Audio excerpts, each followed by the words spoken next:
तर मित्रांनो, फुले चित्रपट आज रिलीज झाला आणि मी आज त्याचा शो बघून आलोय.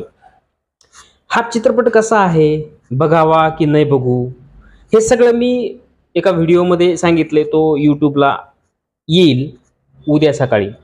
तेव्हा तुम्ही तो नक्की बघा. लाईक करा, सबस्क्राईब करा आणि शेअर करा. आता महत्त्वाचं, अ,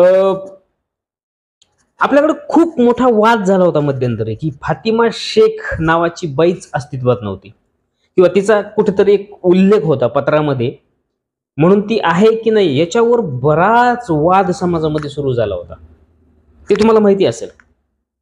पण या चित्रपटाची खरी गंमत काय आहे माहिती आहे का? बराच फोकस या चित्रपटामध्ये फातिमा शेख यांच्यावर सुद्धा करण्यात आलेला आहे.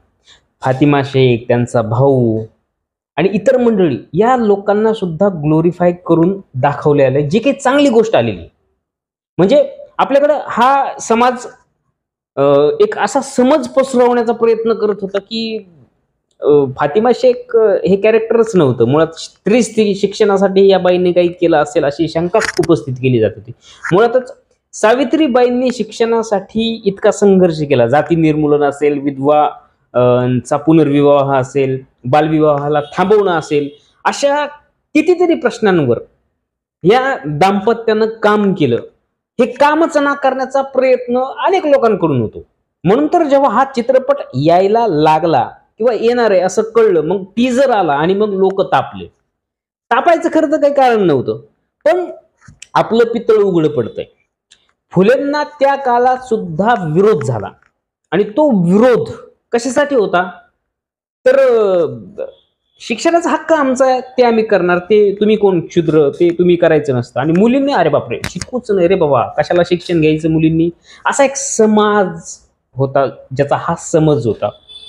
आता महात्मा फुलेंनी काय केलंय हे सगळ्यांना माहिती. सावित्रीबाईंनी काय केलं हे सगळ्यांना माहिती.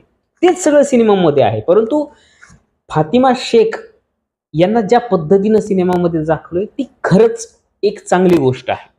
या इतिहासातल्या पात्रांना आपण नाकारू शकत नाही किंवा त्यांच्या संघर्षाला टाळून आपण पुढे जाऊ शकत नाही. आणि यासाठी दिग्दर्शकाचं खरं तर अभिनंदन केलं पाहिजे. या व्हिडिओला लाईक करा, शेअर करा आणि जास्तीत जास्त सबस्क्राईब करून लाईक मारा. असंच आहे ना? हो, असंच आहे. तर उद्या सकाळी YouTubeला व्हिडिओ येईल तेव्हा तुम्ही तो नक्की बघा. धन्यवाद.